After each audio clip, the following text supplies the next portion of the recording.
So welcome back to a brand new video, and in this video we're going to be talking all about how to deal with bad clients, how to deal with those SMMA clients that will just make you hate social media marketing agency, that will just make you hate this business model. Because what I can tell you guys is social media marketing agency has changed my life, and it's a business model that I will always vouch for. It's a business model that I absolutely love, but at the end of the day, it's a service-based business model. That means that we're interacting with other business owners, which means that setting the right boundaries, setting the right expectations in terms of communication, results, reporting, etc., are absolutely essential if you're to have just a blissful run with your marketing agency, where it's pretty much incredibly simple to run it. It's also stress-free, and you actually enjoy the whole process, right? Because that is what's going to give you an incredible advantage over a lot of agency owners who are building their agency, but they're just hating what they're doing. Might sound cliche, but when you love the process, it's much easier to build an agency. But if you don't implement some of the stuff that I'm going to be talking about today in terms of, dealing with clients and dealing with the wrong clients, then you run the risk of just creating this nightmare for yourself.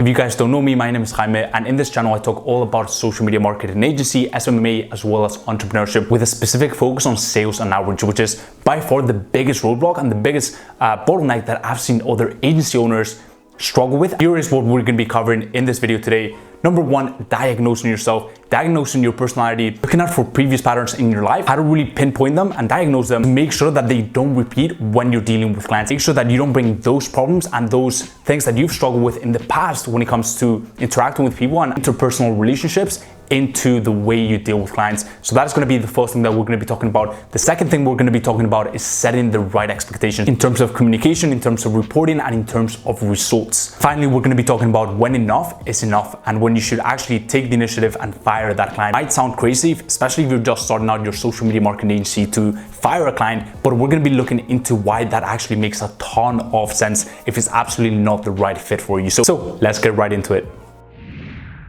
Now, the first thing is diagnosing yourself. One of the things that I want you guys to take away from this video, and one of the things that really stuck with me when a mentor of mine actually told me, is the way people treat you is the way you actually allow them to treat you. We actually see this in so many scenarios. You've probably seen it in your own life, where a person who's just completely and utterly rude to someone or just incredibly annoying to someone will be just incredibly nice, polite to this other person, right? And the reason why that is because the other person would never allow them to treat them that way, right? Because the other person has boundaries, whereas this person that they're treating with arrogance, they're annoying them, they're just being rude to them. The reason why they treat them that way is because that person is actually allowing them to treat them that way. Fortunately, the person might feel inferior, they might have limiting beliefs, they might not value themselves very much, and so they allow other people to walk over them. A ton of people in life that just allow people to walk over them and don't set clear boundaries, and that is why people will behave completely different with those people and will actually be just a complete different persona with other people. This also applies in the B2B space. There will be business owners who will be just a complete nightmare to a specific service provider, who will be completely different to other service providers in the exact same space. I've actually seen it with my own experience, where I had a client who would behave pretty well with me. He was never rude to me. He was actually pretty grateful of the results that we were getting for him, but he would be a completely different person and quite rude actually to another service provider in the exact same company. This other service provider was the web developer. He would just treat him with a lot of disrespect. He would just be rude to him. The reason why that wasn't because the business owner had anything against him. He might have not liked his work as much, but the reason why he behaved completely different with the developer was simply because the developer was actually letting him do that. But it really comes down to human psychology and also the way you view yourself, right? The way I would like you guys to think about it is, imagine Donald Trump. You can love him or hate him. Now take someone who's been really rude to you in the past, right? Take that client who was just a nightmare to you and ask yourself, would Donald Trump allow him to behave that way to him? Would Donald Trump tolerate that kind of arrogance or just rudeness? And the answer to that is probably a no, right? The answer to that is probably the business owner would actually be very submissive to Donald Trump. And that only comes down to the way Donald Trump thinks of himself and what he's willing to tolerate from other people. So that's really the first thing that I want you guys to keep in mind. If in the past you've been the typical person who has allowed other people to walk over you, has been treated quite poorly by people, you really need to watch out for this when you're going into SMA, or if you already have clients. For you, it's going to be particularly important to have very clear expectations and very clear systems when it comes to reporting, communication, providing results for your clients, because otherwise history is going to repeat itself. Those personal problems are going to manifest in your SMA, or going to manifest in your business. So that is the first thing that I want you guys to keep in mind. Diagnosing yourself, looking out for previous patterns in your life, looking out for ways that people have treated you in the past, and making sure that if you've been the type of person who has been walked over, you pay very close attention to this aspect of building an agency, which is the interpersonal side of things. The second thing that we're going to be talking about is setting the right expectations. So here are the three main areas where you should be setting expectations, very clear expectations with your client.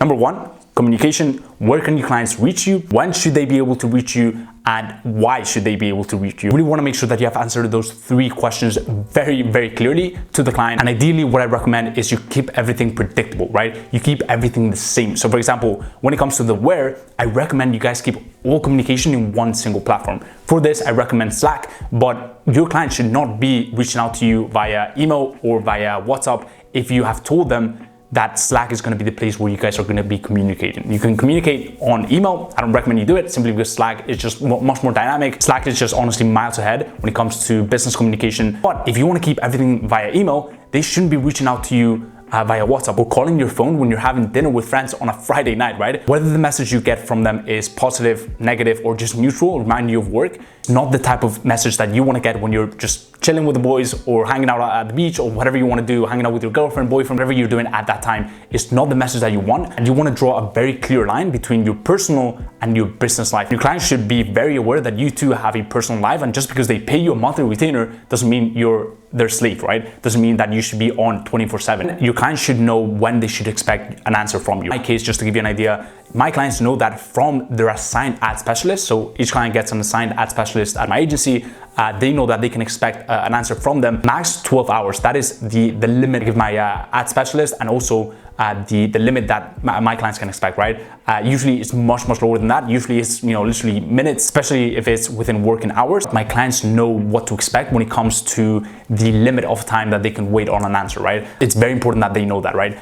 For example, they know that from me, they're definitely gonna get a lot of interaction, and for a lot of clients, it'll be, I'm constantly on the chat and I'm talking to them, but they know that the main communication is going to come from the assigned ad specialist and not from me, right? Because they know that I have a lot more clients that I'm handling, and they also know that I'm working on the business, right? And that I'm not their assigned ad specialist. And the fact that I've built an incredible reporting and communication ecosystem means that I can actually remove myself from the equation. If you don't have a solid communication and reporting system in place, then that's much harder to do. That is really what you should do when it comes to setting the right expectations. You should be also setting expectations for reporting, so they should know when they're getting the reports. They should know when you host your performance goals, whether it's bi-weekly, whether it's bi-monthly, whether it's monthly. You want to build predictability, and you want to set the expectations right from the start. If you don't set the right expectations, then that's when a client is more likely to get angry, to get mad, and to become a bad client, right? And to become an annoying client. And that would be completely on you, right? Because you haven't set the right expectations. That is that for the second point, which is setting the right expectations. Number three is knowing when enough is enough. This is a much shorter point. The way I want to frame this point is using the Pareto principle. What it states is that 20% of your clients will generate 80% of your revenue, of your total agency revenue. It also states that 20% of your clients will generate 80% of the headaches, right? It's also known as the 80-20 principle. And so the reason why you need to keep this principle in mind is because as you move up with your agency and as you bring on more clients, you will have clients who are just blissful to work with, and they will probably be paying you more and be attributing much more to the total revenue from your agency. And you will also have the 1-2 clients, maybe they're not a nightmare, but they hit you up way too often. They don't really let you work very well, and they expect way more than you can actually deliver, right? You really need to gauge where you're at in terms of client revenue. Obviously, if you're just starting out, the number one priority is making money and also stress testing your system. So the more clients that you can bring on, more stress testing you can do to make sure that everything's just running so smoothly before you bring on big dogs. And also you're getting that cash flow to reinvest back into the agency. But as you move up, you really want to make sure that you're letting go of the clients that are slowing you down, that are being a bit of a pain to handle. And if they're a complete nightmare, you really want to get rid of those clients as soon as possible. If the reason why they're being a nightmare is your fault, then what you want to do is fire them and then really reflect and really see the things that you could have done better. But you really want to have this approach and be kind of ruthless in the sense where if the client is slowing you down and it's just a bad apple, then you want to get rid of them and focus on the ones that are generating you the most money and the most happiness, that are making the process of running and scaling your agency just completely blissful and often effortless. So that is that for this video. Just to recap, guys, number one, diagnose yourself. Look out for patterns and trends and events where people have potentially worked over you, and really make sure that if that's the case, really pay close attention to setting the right expectations, really making sure that you have predictable systems and processes when it comes to reporting, communication, and actually delivering results for your client. The second thing is setting the right expectations. What can your clients expect from you? When can they expect it? And why can they expect it? And the final thing is knowing when enough is enough. And so if there's a bad apple that's really slowing you down and really just depressing you almost, you want to make sure that you kill that bad apple. If you enjoyed this video, go ahead and drop a like. It really helps out a ton. I would really appreciate it. Leave down below any questions, any comments you may have on this video. If you haven't subscribed to my YouTube channel, I've got so much content coming out on SMA, sales and outreach, entrepreneurship in general, mindset as well. Really just a 360 approach and covering many topics that I really haven't seen anyone talk about. Final thing is, guys, if you haven't joined the free Facebook group community, the Client Closers, it's a group of like-minded people looking to scale their agency and level up in life. We've got people from all walks of life, people who have started their agency and are already making money, people who are looking to get into the space. It's honestly an amazing community, and so if you want to check it out, I've capped it at 100 people. Check the link in bio and you can apply there. And as always, guys, hope everything's going well in your agency journey, and I'll speak to you in the next one. Peace.